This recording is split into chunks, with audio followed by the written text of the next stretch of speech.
byose nabaha umugisha Imana Data na Mwana na Roho Mutagatifu mukomeze mugira ibyishimo n'amahoro bya Kristo.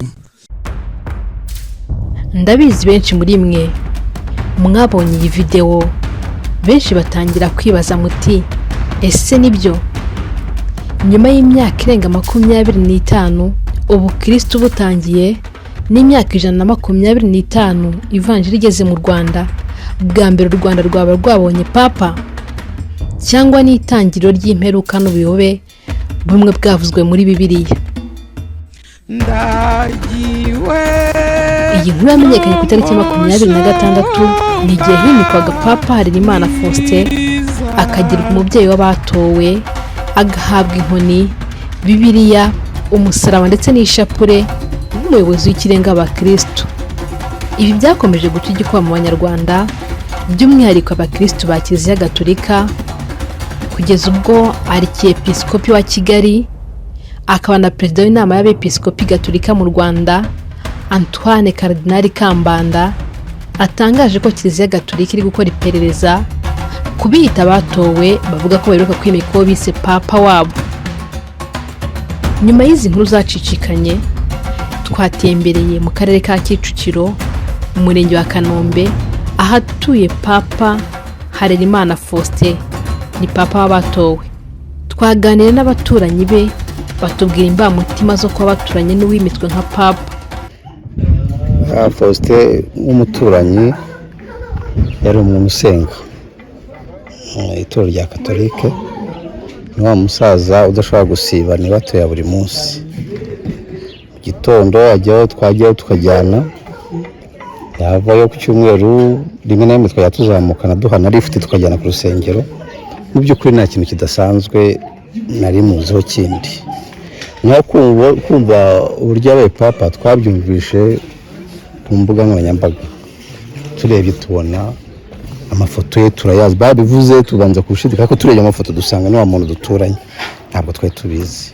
Yego umukurikije wenda iyo mibanire yanyu hawe nk'umukristo urabizi ko papa yimikwa yatorwa, ndakwiye ko ndi mukristo w'idini Katolika agenda noneho ko ngo yimitwa nka papa. Tukibimenya mu by'ukuri buriya kugira ngo uzagereho rwa papa hari inzira bicamo. Umuntu ni yabaye padiri, ni yabaye musenyeri, yewe ni yabaye na kardinali. Kubyuka ko umuntu yabaye papa nk'umukatolika nsanzwe nsengeramo ntago wabyakira ntabwo wanabyemera. Kubyuka ugahita ushyiraho papa ufite inzira nyinshi bicamo rwose utapfa kubyuka ngo ubikore bikundi. Yego bo babivuze mbanza gushidika ko mbona bakomeje kugenda babikuza babikuririza ko numva ko bya bintu bishobora kuba ari byo, ariko nsigara mfite amatsiko kumenya uwo muntu wabaye papa byaciye mu zihe nzira nkuko nabandi ngira ngo niko babyimagine babyibaza, sibyo? Ubu rero dutegereje kureba. Mu by'ukuri nk'umuturanyi wanyu arabyemerera ko ari papa. Umuturanyi nk'abaganiriye nawe wenda? Oya, we nk'umuturanyi ngewe nabashe kumuganiriza ngo dusanzwe tuganira, yambwiye ko atari papa, ari papa mu by'ijambo ry'Imana. Ni papa mbese mu gufasha imitima y'abantu kuko ushaka kugusengera. Nge ntabwo ndi papa, ndi papa nkuko ubona turaka tugera abye babatisimo. Uwo nawe yitwa papa nka kubyara. Ore mu bo yafashije kwigisha, uwo nawe yitwa papa wabo yabashije kwigisha bagafashwa. Ibyo bintu nibwo buryo yaba yaritubwiye. Biragoye kuyanguza amenye ubutunzi bwo mu by'ukuri ntaho upiganira nawe, sibyo? Ariko biragoye kuyanguza ufata umwanzuro ngo abaye papa. Oya tega ntabwo ngene mbyumva rwose pe ndabibona. Ni umuturanyi wanjye abaye papa bikwiriye mu gihe cya nyacyo nta kibazo, ariko papa ukabyuka ukambara papa. Hari abo yafashije, hari abo yagiriye neza. Abo bantu yafashije gufasha nawe umugannye ukennye harabafasha nko nawe rwose. Ndahamya ko nta muntu wakomanzi we ngo amusubize inyuma atageze icyo amuha, sibyo? Abakene bajyayo, iyo agezeyo afite akamukomangira akamusaba aramuha pe. Ibyo ndabizi. Ushobora gusanga ari byo byahereweho. Ikibazo gihari we nibura abantu abo bantu basengeriwe ni abaturanyi ese bavuka muri santarare ya Busanza. Ndahamya ko abenshi atari abaturage bacu hano sibyo, abenshi ni abaturuka hirya no hino, ariko ni abaturage ba hano muri no karitsiye nzi basengera kuri uwo mupapa. ubu nyuma yaho amakuru yaba ameze ate? bariyo n'ubundi arasenga? ubu arimo arasenga bisanzwe nyine, niba ariyo niba atariyo simbizi, ariko by'umwihariko ndahamya ko adahari, ko nabonye acaho agenda n'ababishinzwe, ariko ntabwo nzi niba ari yagaruka. Agiye gusobanura, niba yaranagiye bashobora kuba agiye gusobanura inzira byacimo kugira ngo agere kuri iyo ntebe. Ndiko uri umukristo wambaye n'ishapure. Ndi umukristo wa Gatolika, nabatijwe 68. None usigaye turanye na papa? Nturanye na papa, ariko rero ubwo ni ukuvuga ngo bari kumutwereka no mu rusengero runaka. No se bamutweretse mu rusengero ntari birye ntaryo, ariko kuvuga ngo papa kuvuga ngo bakamutweretse nk'umukristo, bakamutwereka nka papa, tukamumenya nk'abakristo ba Gatolika. Wavutse ryari mukecuru? 63.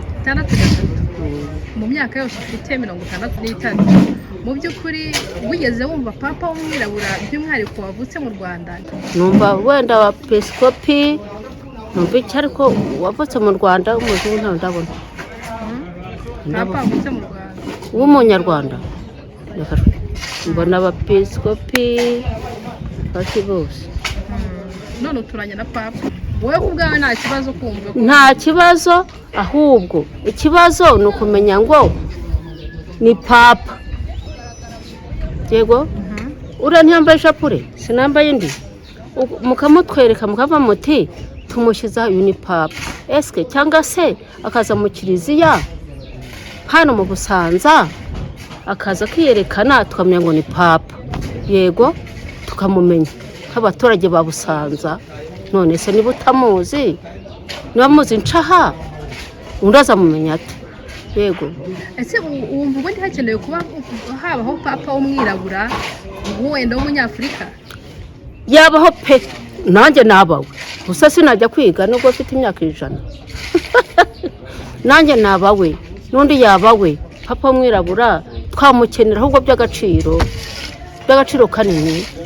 Urumva abazungu bagize ubukoroni, urumva neza byatuwe turabizi.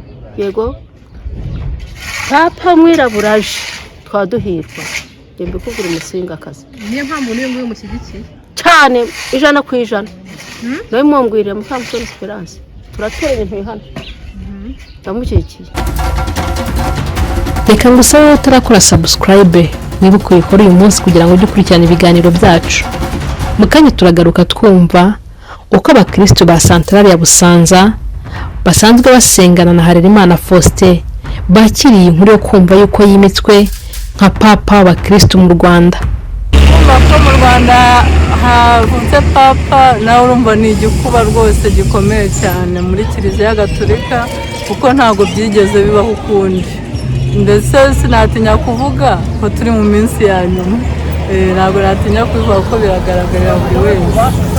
Mukumva ngo bimiswe papa runaka ni ikibazo gikomeye cyane. Hari umuntu musanzwe mubana musangira isaha ku isaha, intebe yicaraho uyizi rwose, uvuga uti uyu ni umukristo utajya usiba misa rwose, ukumva ko muri kumwe, ariko igihe cyagera ukumva arashaka kugira ngo ahirike ubutegetsi bwa Kiliziya Gatolika. Ubuyobozi, reka tuvuge ubuyobozi bw'ubutegetsi n'ubw'igitugu, ni ubuyobozi bwa Kiliziya Gatolika.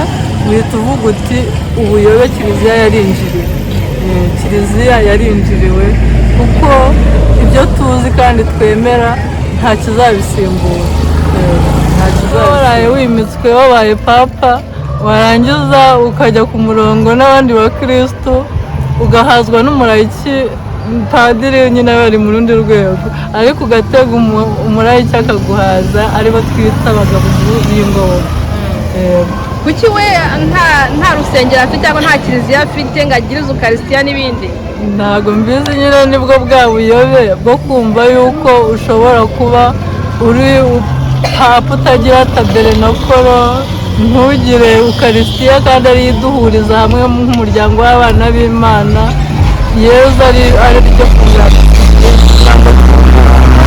azatatana niwe twunze ubumwe nanadusanga azasange turi hamwe, ahubwo ukaza gutega ngo uyihererwe aho urimo gusenya ushaka kuhahirika ngo uhasigare. Ni ikibazo, ni ikibazo ni ikibazo gikomeye cyane. Ubuhakanyi bugenda buza mu mayeri. Niba uhakanye ukwemera tuzi, wemera Kiliziya Gatolika kandi ishingiye ku ntumwa, izuka ry'abapfuye, ugahamya ko batisimu ari imwe, iyo batisimu tuyihahererwa muri Kiliziya Gatolika, papa wacu ni umwe, iyo umwe avuyeho hajyaho undi, bikaba uruhererekane rwa Petero intumwa. Mu by'ukuri uburyo uriya muvandimwe uburyo yimitswe ni ibintu bisa natwe byadutunguye, kuko Kiliziya mbere yo kwimikwa ifite ahera ku bapadiri, ku episkopi, ku basenyeri no kuri papa afite uburyo yimikwa, ariko uriya muvandimwe uburyo yagiye natwe byadutangaje. Twamubonaga mu buzima busanzwe, twamubonaga ari nk'umukristo usanzwe, ariko uburyo yagiyeho natwe ntabwo byadushimishije urebye. Umbwiye ko anaga no mu muryango remezo. Umuryango remezo yitwara ate? Afite imyitwarire imeze ite cyangwa kubana n'abandi mu buhe buryo wavuga ngo bishobora kumugira papa? Mu muryango remezo yitwaga nk'umukristo nyine usanzwe, nk'uko umukristo wa Kiliziya n'undi agomba kuba yitwaye. Ubwo rero hegereye muri itsinda kugira ngo abangone barabatowe, natwe twaratunguwe no kuba twarumvishe ngo babaye papa. Rimwe ngo ni papa, abandi ngo ni papa, mbese biracyatujije, ariko uburyo yimitswe ntago aribwo Kiliziya ikunda gukoresha, ntago bikwiye kandi nta nubwo tunabishyigikiye, kuko biriya ni uguteza impaka muri Kiliziya cyangwa se akaba arimo n'ubuyobe, kubera ko biriya ari mu nzego byari muri santarare. Buriya santarare ifite uburyo iri kubikurikirana kandi akora irimo kubikurikirana, uburyo byabaye ngombwa ko agomba kuba ahagaze ubu ngubu mu byo yakoraga. Niba ashaka kwigenga, ariko ntabwo ibyo akora Kiliziya ibyemera. Oya, ntabwo yakagombye kuba papa. Ntabwo papa se wambaye ishapure gutya akayambara ahangaha mu rubavu, uwo ni papa? Ntabwo ari papa uwo nguwo, ntabwo tumwemera rwose. Papa wacu turamufite. Ni ubuyobe nk'uko uyu nguyu yabivuze? Ni ubuyobe kuko arimo aratuvangira, ashaka kuduhirikira idini Gatolika kandi ntabwo tuzamwemera. Ntacyo nabona kirenze cyutuma umuntu yava mu rwego ariho ngo yizwe umukuruza ahite yicara ku cyiciro cya papa, kuko papa atorwa n'Imana, ni Imana ubwayo imwitorera. Ikimenyimenyi yabonye ko dutora uriya papa ariwe wa 14, hashize iminsi rwose tutarabona papa. Rero papa yitumukuruza ahita yiterura akicara ku ntebe, ntabwo nigeze mubona ukundi. Gusa Kiliziya yacu nayo ntabwo iba yicaye. Badutangarije yuko abambari be bose nawe ubwe bafungiwe amasakaramentu. Babidutangarije kandi tuzi neza yuko tuticaye, natwe ubwacu amakuru tuyatangira kure. Ibi si ubwa mbere byumvikanye mu Rwanda, kuko itsinda batowe mu mwaka wa 2010 n'2011 riri mu matsinda yadutse y'abakristu Gatolika arimo intwarane n'abatowe, bamwe bakwirakwizaga amakuru bavuga ko bayabwiwe n'ijuru, bamamaza inyigisho zibangamiye imikorere ya Kiliziya. Icyo gihe byamaganywe n'uwari episkopi wa Kigali Tadeyo Ntihinyurwa ndetse na Kiliziya Gatolika mu Rwanda. Marie Louise Umumararungu icyo gihe niba ari ukuri itsinda batowe, uyu yafatwaga nka papa, yunganiwe na Harerimana Faustin. Yaganiriye n'itangazamakuru aravuga ati, turi abayoboke ba Kiliziya Gatolika, ibyo dukora dushingira ku mahame ya Kiliziya, ariko batwangira ko tuvugana na Yezu. Harerimana Faustin wari wungirije Marie Louise Umumararungu akaza kwitaba Imana, ubu Harerimana akaba ari watowe nka papa.